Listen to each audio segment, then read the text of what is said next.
If you guys watch these videos when they come out each week, you might have noticed I've been a little absent the last few weeks. I had a show, I got the show up, or to the gallery, it'll be up at the beginning of August. Today we're gonna go from a panel to a painting. I got the table saw out. I'll show you how I make my simple little panels, gesso them, and then we'll go out and use it.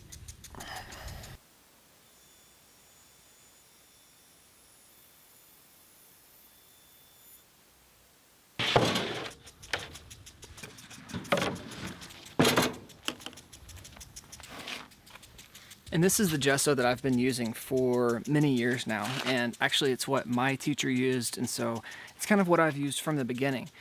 It is kind of expensive. This is the Utrecht, it's the professional acrylic gesso. So I've tried to go with the cheaper route, save some money, use the student kind, and it's just not near as thick. Once you use this stuff, it covers so cleanly. Sometimes you can use just one coat if you want to put it on really thick. Recently I've been putting on 2 coats, but this is what I like the best. It's the Utrecht Professional Acrylic Gesso. And for a brush, today I'm actually using the Blick Gesso brush, but honestly, I prefer just a standard house painting brush better.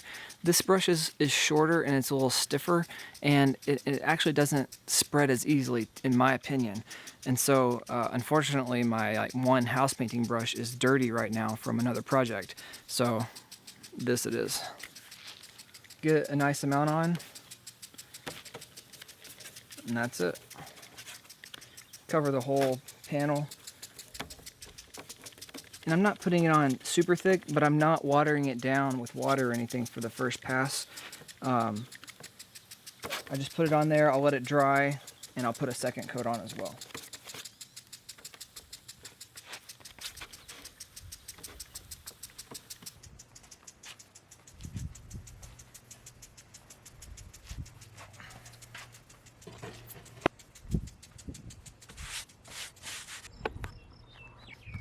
Seven panels nice and dry, and tomorrow we'll get out and use one. Oh, and also, hold on, let me grab it. I finally got a new easel, a new Yarka easel. So these Russian easels can be really hard to find in the US. I have a few of them that I've gotten from friends, or I traded a painting for someone who had one that they were getting rid of. But to buy a new one, it's kind of tricky to do in the US. And finally, there's a guy in Salt Lake City that I buy some Russian brand paint from, and he is now offering these. I'll put a link in the description below. They're priced really well. You know what, I wasn't gonna do like an easel review, but I'll set it up and show you what it looks like. And so I think with these easels, so there's 3 sizes. There's the large, medium, and small. This is the large. So the biggest benefit to this easel is just that you can paint big out on location. If you like to paint small, you should get one of, hold on, let me grab it. Get something little, small, lightweight, attaches to a tripod head. Strata Mini, Strata Full Size, or the Easy L. This one's kind of cool. It has these little spots here that hold panels. You can kind of adjust them. Take this piece out. You can hold a little bit bigger panel. But this is all if you paint small. I'm typically painting much bigger. I've painted a, let's see, 36 by 40 on this easel. And so not only can it hold a big canvas, but it can also, it has a nice big palette and working space.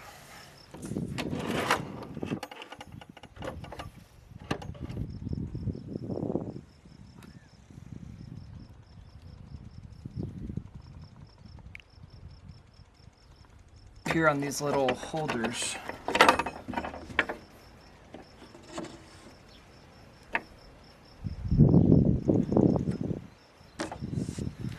Well, never mind. So this one's a little different than mine. So this is the piece that we're talking about, and it stops right here.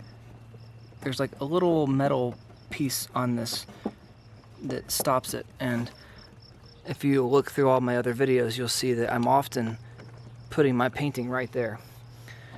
So it's actually it's really frustrating. I mean, I just discovered this as I was showing you guys the easel. that this one doesn't have that. And also another thing that is a little frustrating as well is that, so I put a lot of paint on my palette, but then there's plenty of space in this box. It's tall, so your paints can sit here, you know, big blobs of paint can sit on your palette and not be smashed when you close the easel. There's room and space for it. But this palette is a little too small, like it just falls out. The easel I got is solid, it feels good, everything looks great. It's just the palette being a little small for some reason, and then the little brackets that aren't gonna hold up my paintings. So we'll figure it out though. So I hate to leave like a negative review or say these like bad things about this easel, but it is a nice solid easel. I just need to figure out those few adjustments. But I do have a lot of people asking me about my Russian Yarka easel and where I get it and whatnot, and it's nice that we do have someone reputable in the States. He's in Salt Lake City. I buy Russian paint from him. I bought this easel from him. I know him, I've been to his house. He's a great guy. So with the little exceptions that I have on this easel, if it's something you want, I'll leave a link below. He didn't ask me to say this. He doesn't even know that I'm making this video. But if you're interested, check him out. He does have a storefront on eBay where he's offering these.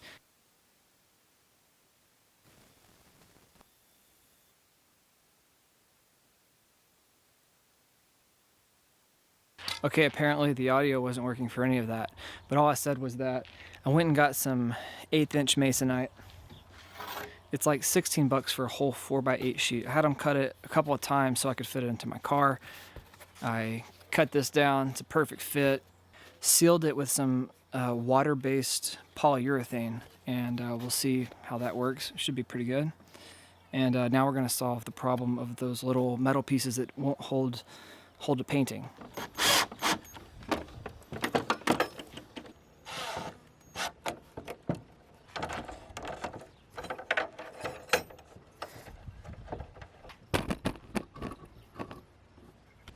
Now I'm good to go. All right, let's put this new easel to use. So we have some family visiting Tasha's parents, and everyone's playing in the yard. So if you hear some lovely sounds of kids and grandparents in the backyard, they're over here. Tasha's dad built, let's see if I can get it, this amazing playhouse right there. While I built frames, Tony built a playhouse for the kids. But there's this view, since summer has kind of settled in, there's this view that I've been wanting to paint, and it's super atmospheric right out from the yard, something like this.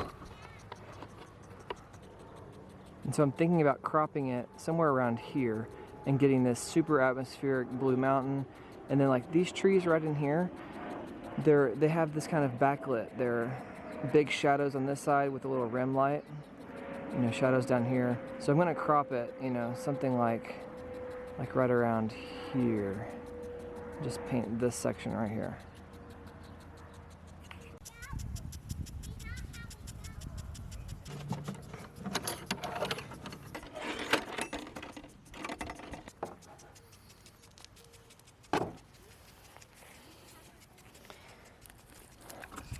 Yeah, I'm going to show them what colors I'm using. Alright, so this is titanium white, cad yellow light, cad lemon, yellow ochre, cad orange, burnt umber, alizarin crimson, purple, let's see what purple it is, cobalt violet, and this is a hue, cobalt violet hue, ultramarine blue, phthalo blue, celestial blue, which is basically like a cerulean, and phthalo cyan green. So that's what I'm using right now. What do you think about that, Lewin? Yeah? Maybe some of you that are listening are beginners, and I don't recommend using this many colors. I've been painting almost 10 years now, and I'm just getting to this palette where I've added several colors. If you're just starting, I honestly recommend something more simple, just like white, cad yellow, maybe yellow ochre, burnt umber, alizarin crimson, and blue. So you would get rid of lemon, cad lemon, orange. You get rid of purple, phthalo, and these blues and greens here. I think that's a pretty good palette for beginners, because once you get so many colors, you know, you don't need this many colors, but as you kind of figure out you know, what you want to do with painting, you can start adding colors that benefit what you want to do.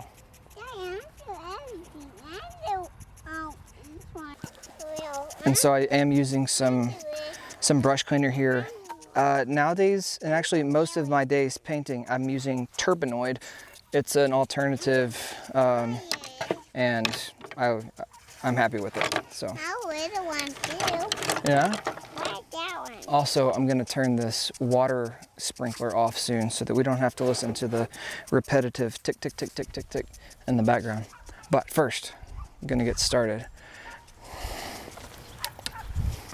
So with this palette, so I put that coat of polyurethane on it, and it is kind of a slick surface, but my palettes get pretty dirty, and so it's clean. It doesn't feel like it's absorbing, at least right now. It's one layer of polyurethane on it, and then I took a soft sand block and just sanded it down, and it's really smooth, but it's not absorbing right now. But as I get this palette used and dirty, I'll get rid of this brown color and have a nice kind of a grayish muted palette, or just dirty, however it turns out. But right now it's just so clean. Can you get some white? All right. I didn't really need any white. All right, so I just have like a purple mixture here, which is fine. I'm just gonna draw in. All right, so this mountain is, you know, the tricky part about this is figuring out, I don't want to divide the canvas right in half. So I'm trying to figure out if I push this blue mountain, yeah, maybe the tree line is going to be, I don't need that one, buddy. The tree line will be about right here. There's a little slice of green hill showing right there. This is obscured. All right, and then that mountain is, I'll say it's about here. These little things hold the canvas on. Usually I just use one, but I happen to have two. Yeah, buddy, I don't need that purple. But as I come to an area, I just move those little metal pieces out of the way. Loosely reference. Not even loosely, but trying to reference that hillside. Something like that. It's pretty close.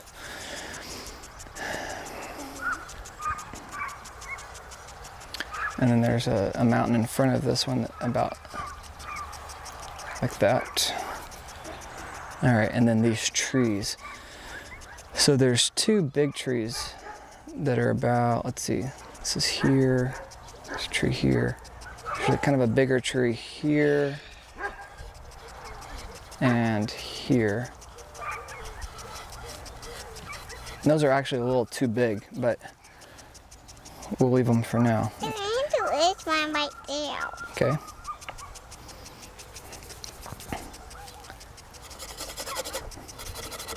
Into that one. Why is one right there? Tree line. Into that one too. Yeah. Lewin's pointing out what colors I should use. Why everything Right is here. there? All right, and then down here, there's a metal building here. There's a tree coming in from my yard. Well, not my yard, but the hill I'm on.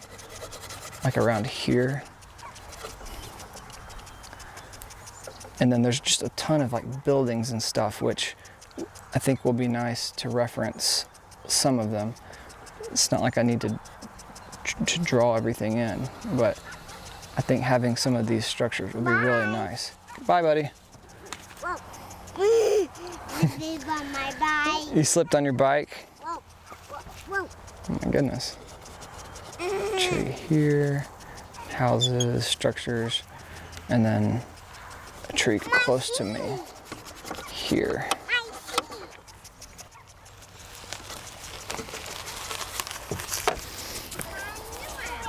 All right, so then there's houses and stuff, and there's some trees. Let's see. There's some kind of greenery here.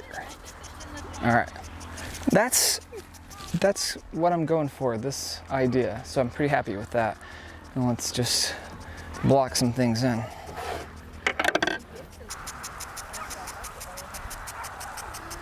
I'm gonna go for some darks. Darks first, and then probably jump up to that mountain in the back. Everything feels so light. You know, my other palette is like so thick with dried paint over years and years. This feels so light and free, which will definitely lighten my load for a while. All right, so looking at these darks on these trees. This one is darker than the dark on this tree. Little changes you want to be aware of.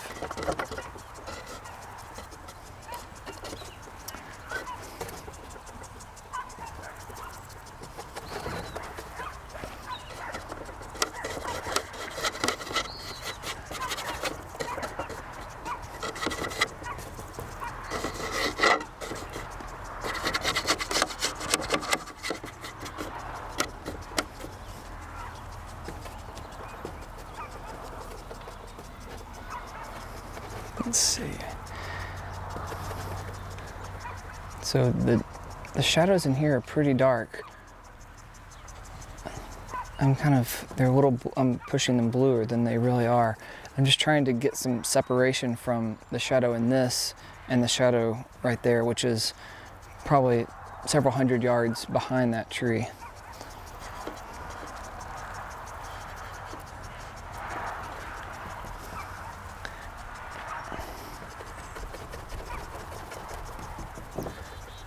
And then these trees back here, it's, you know, just kind of like a big section of cottonwoods. So I'm just gonna kind of lay in some darker things, and then I'm gonna pull out some highlights. Kind of, the trees are kind of rim lit. So this is kind of a more middle tone, but it might serve as a shadow. We'll see as we continue to develop.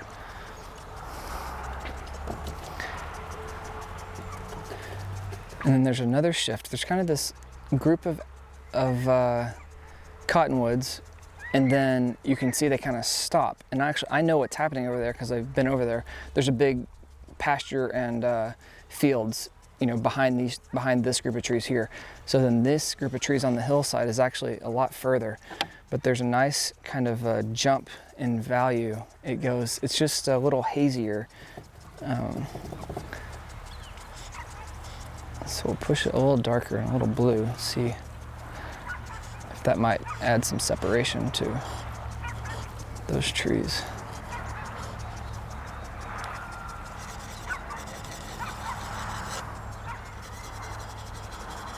It's funny, the little scrubbing action it does kind of mimic the trees back there.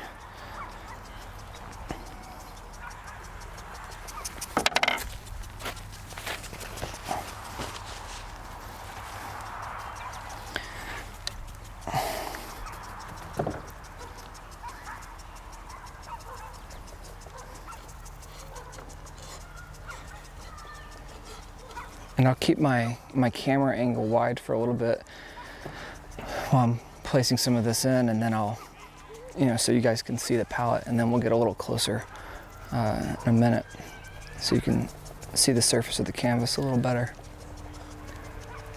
So I'm squinting. There are these two dark trees, but it's also just, they're kind of connected. There's just so much stuff going on, shadows. So I'm squinting and viewing all that. I'm just gonna block this in with some wet, kind of a wet wash.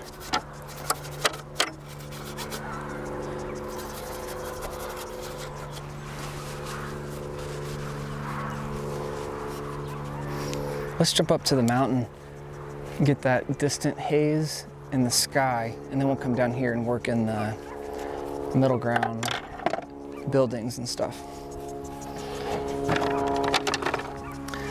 So I'm squinting. It's the value shift. Actually, before we do that, let's put this dark line of trees here. So we have that to play off of. Hey Tasha, can we turn the water off?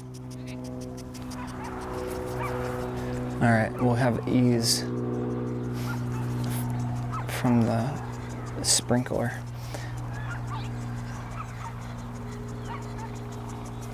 This might be a little dark, but I'm okay with that for now at least. See how it reads.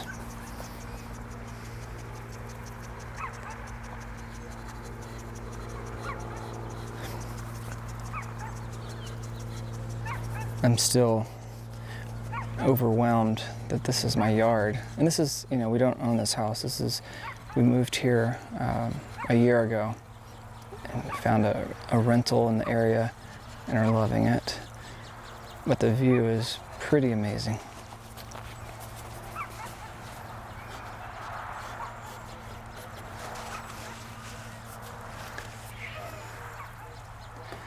There is that, I mentioned it earlier when I was drawing in, a spot of green. It's just kind of the hillside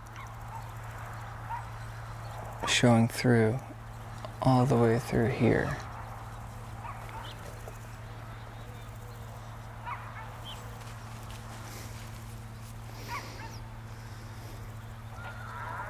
There's some little hints of houses in there and stuff. I mean, it's so far away.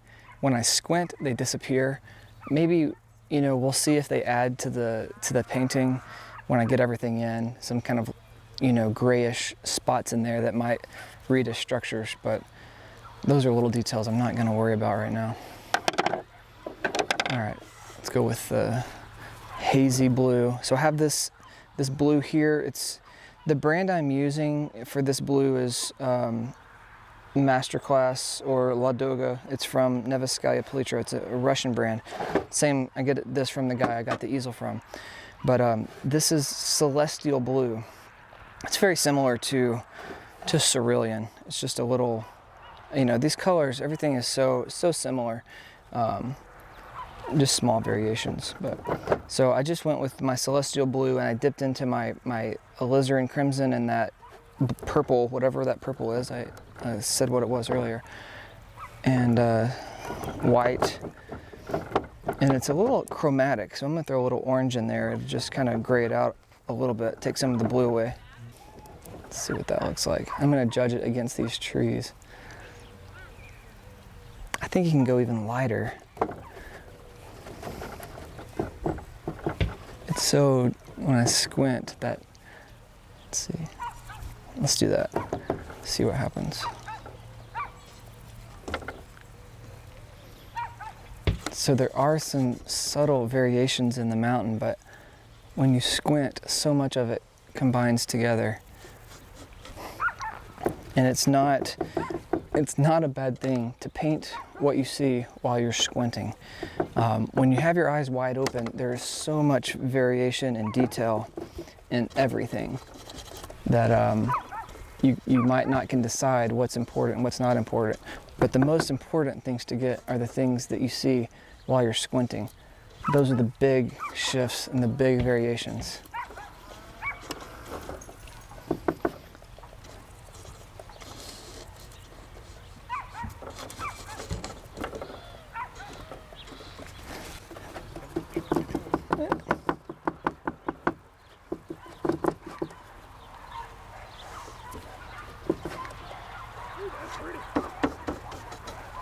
Misty Mountain. Yeah.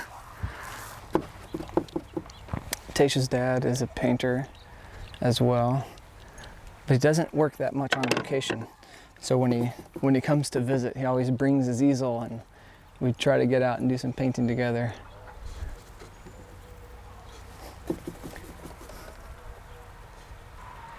So this shift right here, this mountain is closer and there's more of the kind of grassy hillsides there. But then it's, you know, in my mind, this kind of classic Montana mountains have these kind of rolling hills that are barren, and then it turns into the trees. The trees kind of scatter themselves in there, and I always really like that. Let's see if we can just kind of hint. Let's see, it needs to be a lighter value.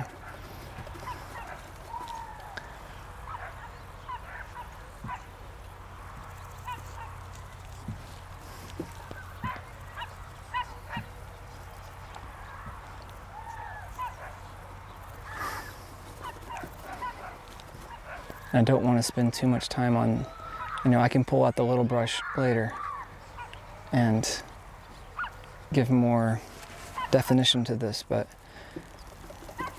when I see it, I want to hint at it, but not get sucked in too much, because there's still more of the painting to build up.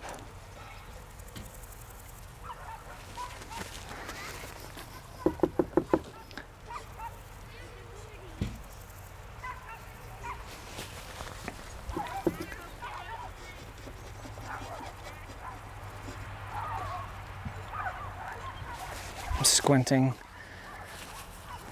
Yeah, it's coming along. Some little hints of that same hillside.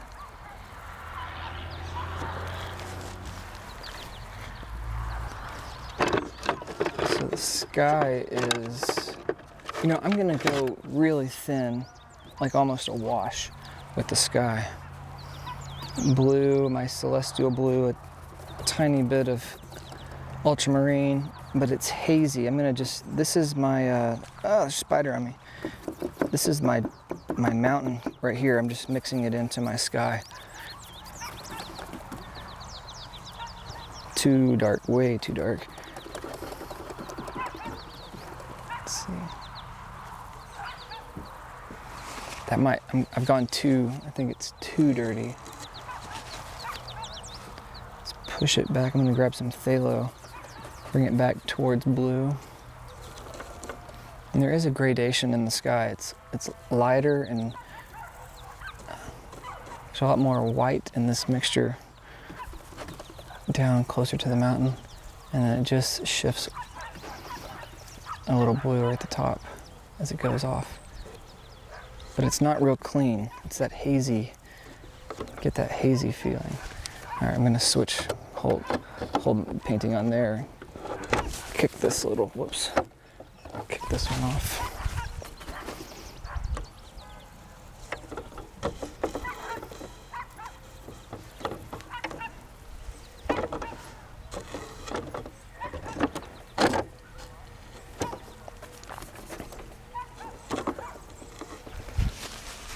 I'm pretty happy with that. While I'm there, I'll just kind of clean up some of this edge, but not get too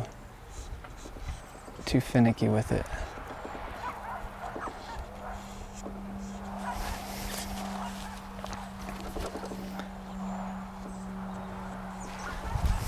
Okay.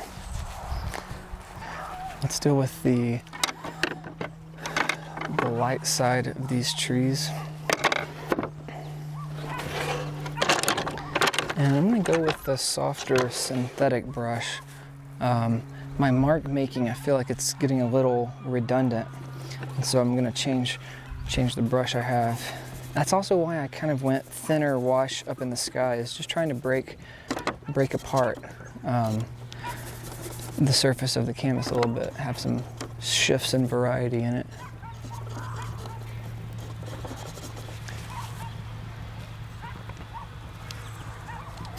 So the tree on the left they're both cottonwoods, it looks like from here, but this one has a lighter value to it. The darks is lighter than the darks here, and the lights are brighter and more chromatic than the lights on this one. So those are just little changes I want to observe. Of course, I'm taking that as kind of a reference and then just hinting at it. I'm not obviously painting every little thing, but those bits, that's what I'm looking for. That's the little pieces of information I want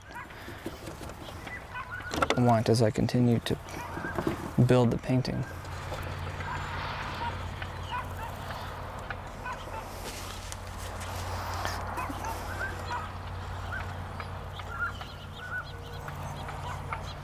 I mentioned when I put these in that they were too big, and that might be okay, but they are too big. In real life, they stop about here.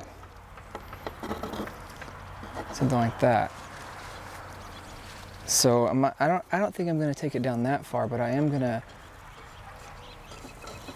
chop them down a little bit.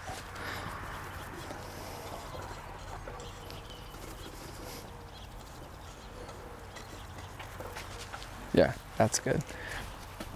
We meet in the middle. I heard a friend painter say that, well, it's Caesar Santos.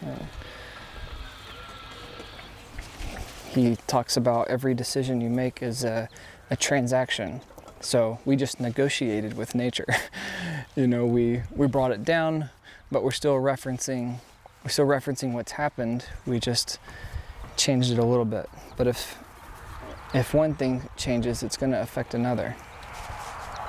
So you have negotiations, constantly making negotiations.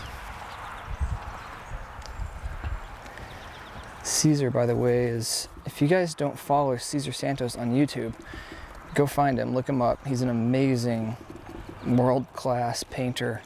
And we became friends maybe 4 or 5 years ago, and they are traveling right now in a little RV. They're copying me. Not really. But as many of you know, last year we traveled around in an RV and ended up here in the Bitterroot Valley, and Caesar and his wife are doing the same thing, traveling around in their little camper van, and they might swing through Montana, we'll see. But if you're not following Caesar on YouTube, go look him up, Caesar Santos. Let's see. All right, we're getting a little confusing right here. And this, I'm gonna push these background trees a little darker to get some separation between the two. All right, I'm getting a little finicky. I don't wanna get there yet.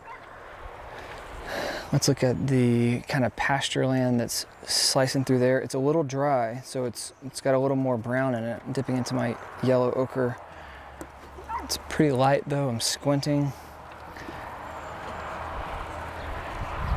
Yeah, I think that'll work. And then there's that metal building right here, so the grass picks up again over here.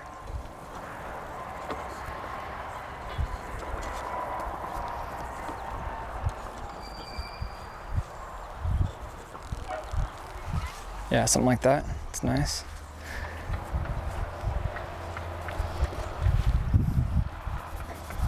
There's some green. This guy's yard's pretty green. They must water a lot. And there's a nice shadow right there. I'm gonna leave it white right now until I get to it. That'll be a nice little element in the painting. And then this is all so busy. I mean, there's stuff everywhere. A Suburban, a tractor, a horse trailer, other tractors, small, there's an RV, kids' toys. I mean, there's no way I'm gonna try to reference all that. But if I can get a few buildings and structures in there, I think that could be nice. All right, I think I'll, real loosely, like I'm kind of handling everything, get these structures in there before going any further. Let's start with this one right here. So I'm squinting, and the thing, you know, it's a white house right here, but it's in shadow. But more than trying to paint this as a white house in shadow, I'm squinting, it just goes dark. And so I'm just gonna go with like a dark gray. And I've cut my palette out of the shot for you guys so you can see my easel a little closer. But apologize about that. All right, so I have like a kind of a grayish, it's warm.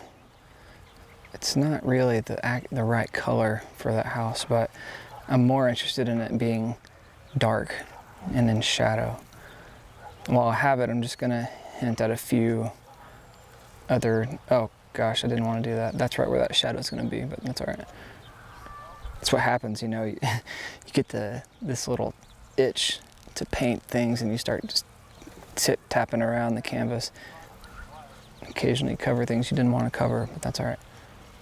All right, there's just stuff everywhere. This will be the building. This is gonna be, so there's a side in shadow, and then there's gonna be a nice bright pop right there.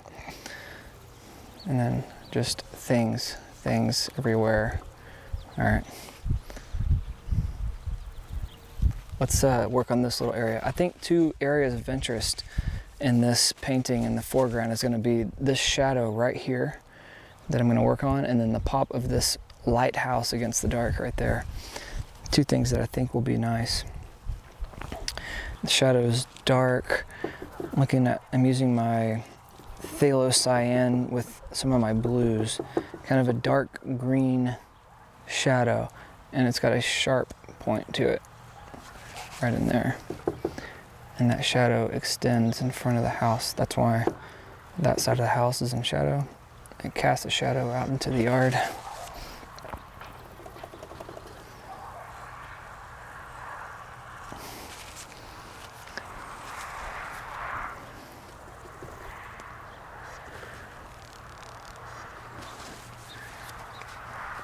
Let's do the roof. The roof is a nice green, but it's kind of a pale green. Let's see if we can get like a pale bluish green. It's pretty close, a little lighter.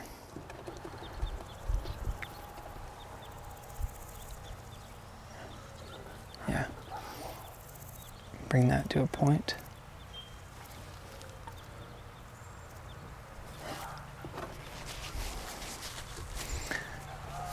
And then I'm gonna, I'm squinting, just pull this grass. There's so much stuff in there, I'm gonna have to simplify.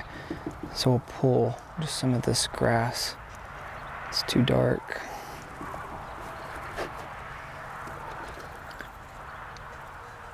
Some of this grass around this house.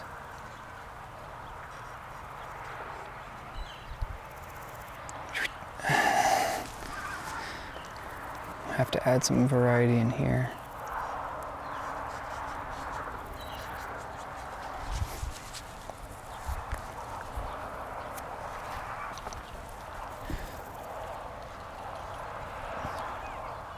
And just hint at more of this stuff. You can put some of these dark blobs around and then maybe hit it with a little light, kind of like some rim light. Maybe it'll read as stuff in the yard. Let's do this bright house over here. Before I do the bright pop, so the only way it's gonna pop, which it's doing in real life, is if there's dark around it. So I'll just add, kind of block in some of this light stuff, that raw board that's still hanging around.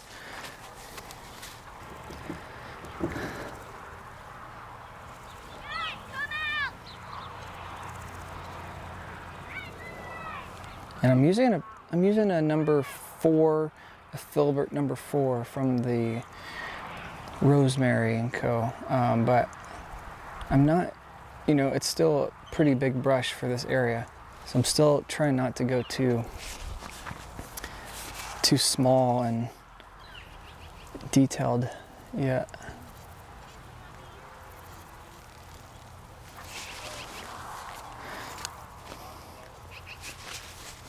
And then there's a building right in front of that even pops brighter, right here.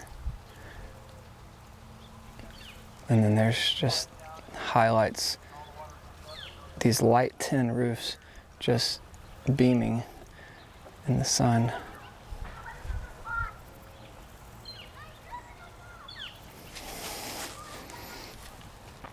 All right, I'm going with some smaller brushes. Let's see what we got.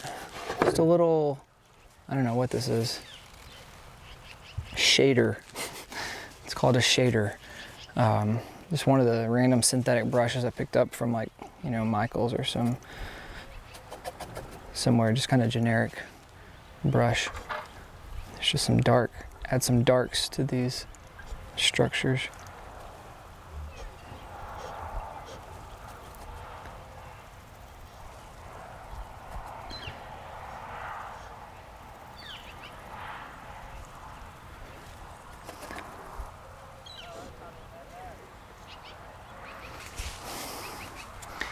I'm squinting and I like the pop that's happening, but it's being confused by too much raw canvas still showing.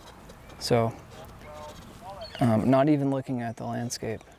I'm just gonna get rid of, I'm not referencing what's happening out there at all. At this point, I'm more concerned about the scene reading. And it's not with all the white showing. So knock some of that down. And I'm using that same brush, the shader, and I'm just, by the way, I know that people do this. They hear someone say a shader and they write down shader brush and they're gonna go look for a shader brush, but it's not about the shape of the brush. It's more about finding tools that work for you, but just having a variety of little brushes in your stash and then changing them out to gain maybe some different strokes, some different variety in whatever you're trying to capture. I'm just gonna, while I'm at it, go ahead and block in some of this that's still showing. And I mentioned this a lot, as you might hear block in some of the raw canvas and go around and try to, noodle every single little spot. And that's not, I'm trying to just be able to squint and really have the painting read. And some of those things were not allowing it. Add a little variety back to this tree line back here.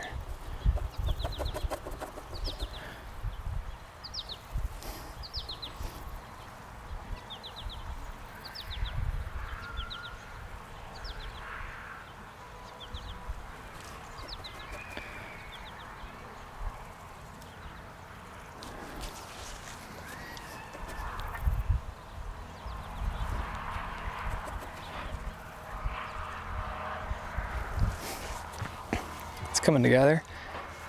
It's coming together nicely, I think.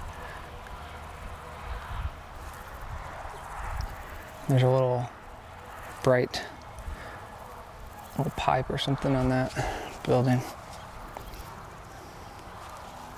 And then actually this bright house right here, or bright roof, there's a dark tree coming up across the top of it. And it's those little elements that are easy to go, ooh, I don't want to paint over that. But I think I'm trying to reference kind of the busyness and craziness that's happening. And it's those little things that are happening in nature that help make it feel believable. And so I, personally don't want to avoid those kinds of things or leave out those kinds of details.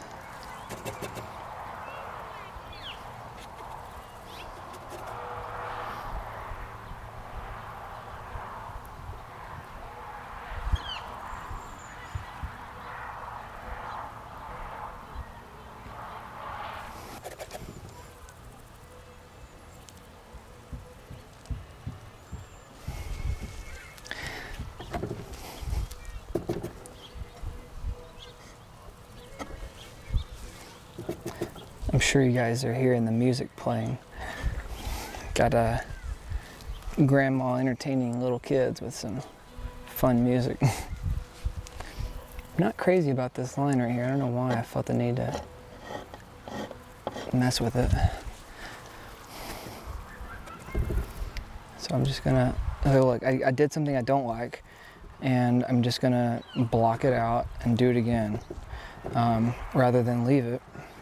Even though I got the little chimney highlight on there and whatnot, it's not working. That's already working a little better, I think.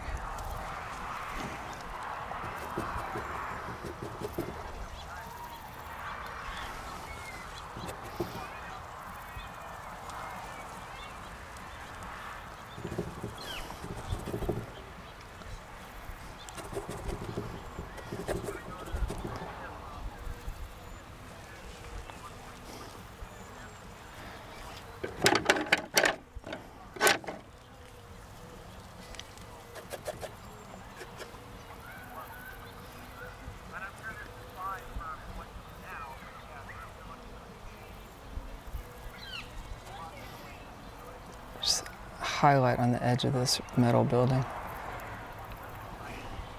Kind of hinted that highlight there again. All right, and then move on. I don't want to get sucked into that little area right now. Maybe ever.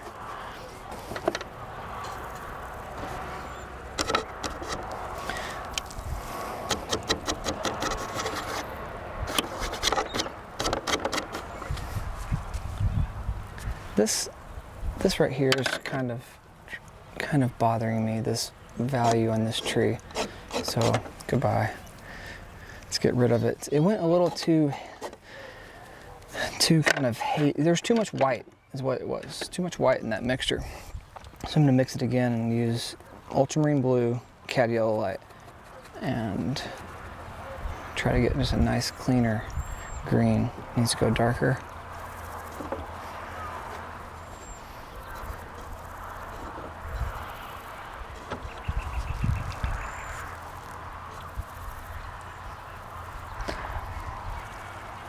And one of the things I liked about this scene were these two trees had this kind of rim-like quality to them. So try to, and then there's actually another tree right here breaking up this shadow. Ooh, I don't like that. I put it right in the middle. Just say goodbye to it again. Jump over to the other one, which the highlights are a little darker.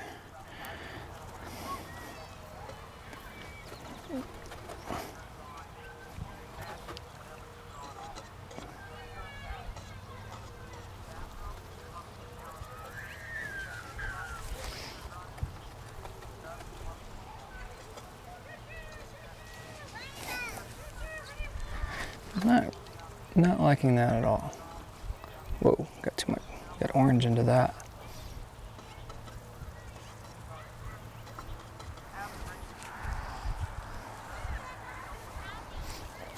I'm not happy with it, but I'm gonna move on and work on the surrounding trees that are back here.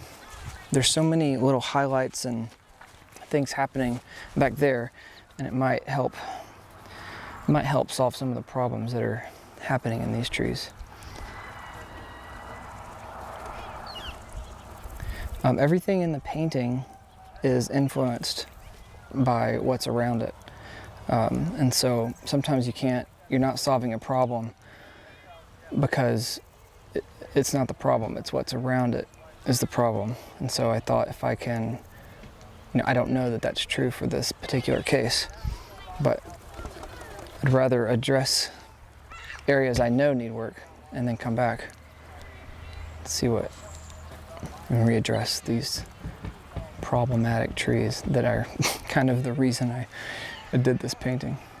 But that happens, there's something that you like about a scene and you start on it and then you realize that they're problematic.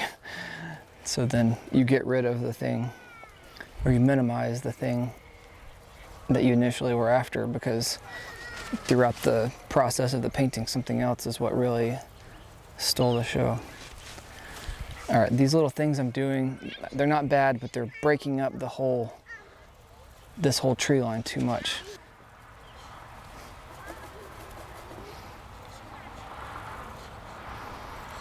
So it's broken up this too much. So I'm just gonna kind of smudge some of it, try to bring it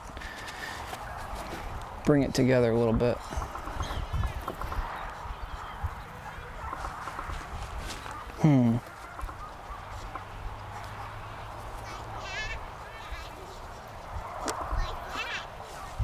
Build back up the shadow, kind of going back and forth, just looking for a balance.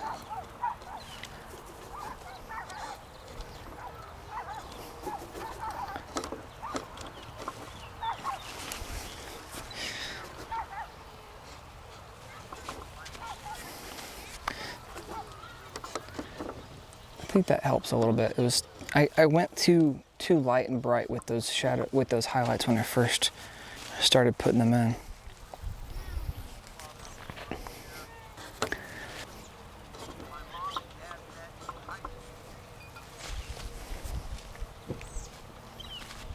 You know what, I'm just not, both of these trees, I'm not feeling it at all. Let's get rid of them again, both of them.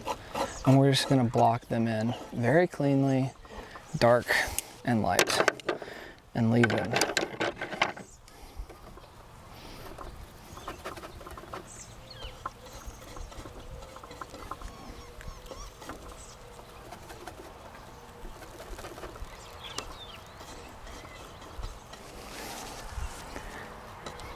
Actually, I think I might even not address, well, here I am saying I'm not going to address the lights, and I'm working on the lights.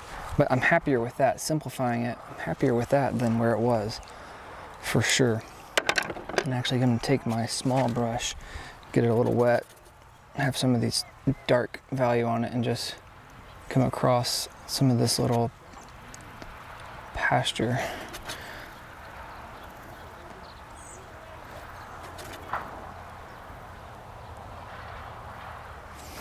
Okay, stop. I'm gonna leave those areas. Squinting. Let's darken. I think all of this can go dark. It's closer to me. There are some lights, there's some varieties happening, but I think darkening it is gonna help draw us in. Then when I keep squinting and looking, I keep kind of bouncing around this bottom area, and it's not an area that I want to spend time looking at, really. I want it to lead us in to what's happening here. So let's see what happens if we can just push it pretty dark. So I'm gonna go with some of my phthalo, cyan, basically the dark colors are on my palette. Brown, reds, purples, all my blues. I'm gonna get it a little wet and just block in this, see what happens. Oil paint is the most forgiving medium. For some reason, it has this kind of reputation of being a difficult medium, and I see it as being a medium that's the most forgiving out of all of them. More forgiving than, acrylics dry quickly and you're stuck with what you put in there. With oils, you can change it constantly. I guess the hard part is for people to keep it clean. That often, because it's wet, they get muddy too easily. But if you can kind of figure that out, I think that it's, for me, it's difficult when I'm painting with something like acrylics, and it keeps drying on me. And I like the feeling of working wet into wet. I think so. I'm squinting.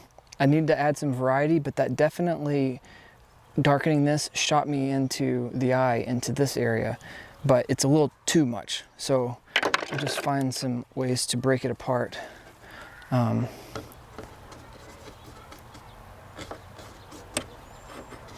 see. There is a light side to some of these trees that are closer to me. See if we can just subtly hint at them, but not break apart the forms too much.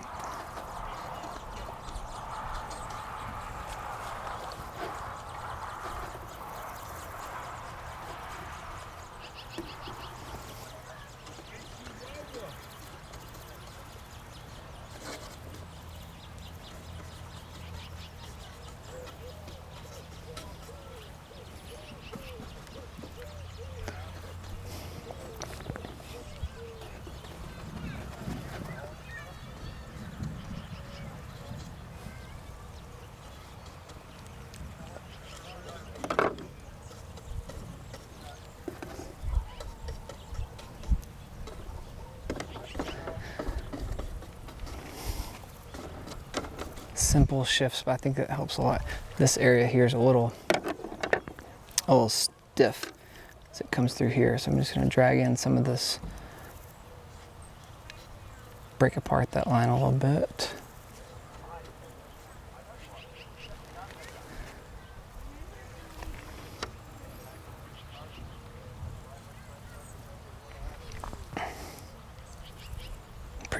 Pretty happy with this. It's a quick study, quick sketch, but it's grabbing that thing that was interesting to me about the scene. Let's address this line right here with the sky, and then maybe we'll call it a session.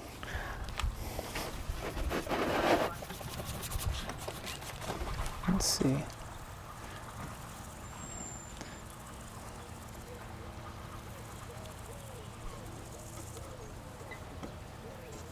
That color that I drew with is showing through a little more than I care for it to.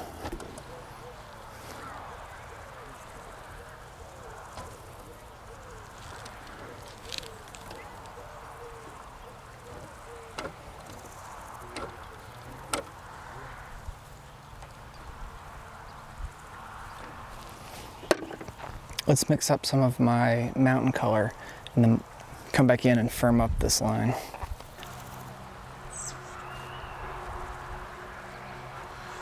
It's a little too dark and not blue enough.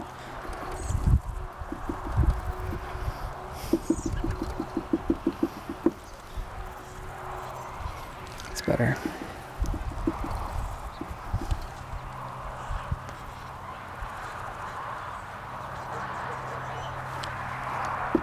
I think it can still go bluer.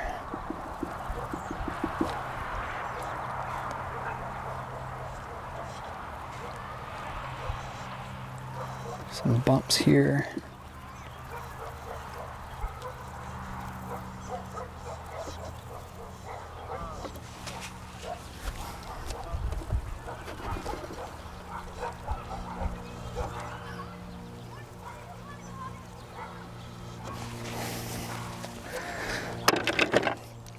Something like that, and then this whole thing's getting a little stiff to me, so I'm gonna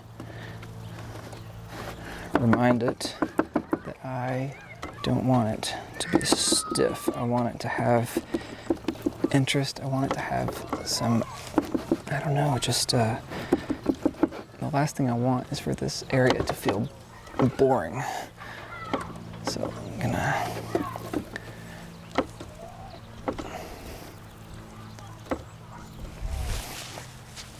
squinting. I think it's working in general. The thing I'm going for.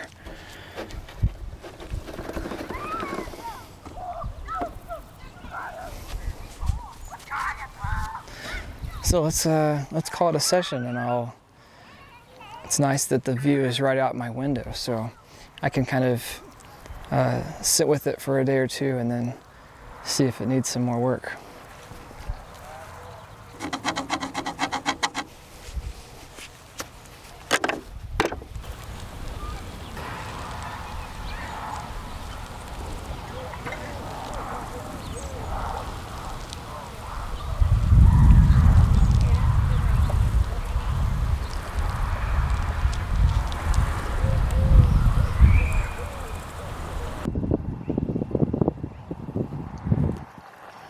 Thanks for watching, everyone. Hope you enjoyed this little video. And now that my show has been delivered, I kind of have opened up my schedule a little bit more. I'll be back to the weekly videos here on my YouTube channel.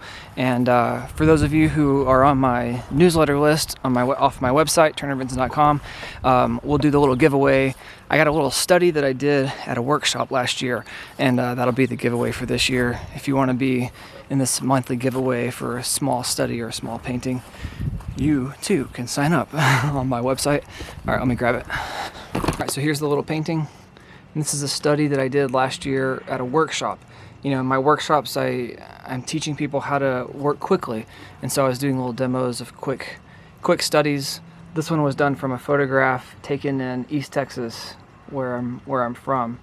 And so this is the giveaway for this month. And the winner for this month is Gary Ledman. Gary Ledman, you're the winner of this little painting. Just send me an email, turnervinsonfineart@gmail.com, and I'll send you this little guy. All right, guys, see you next week.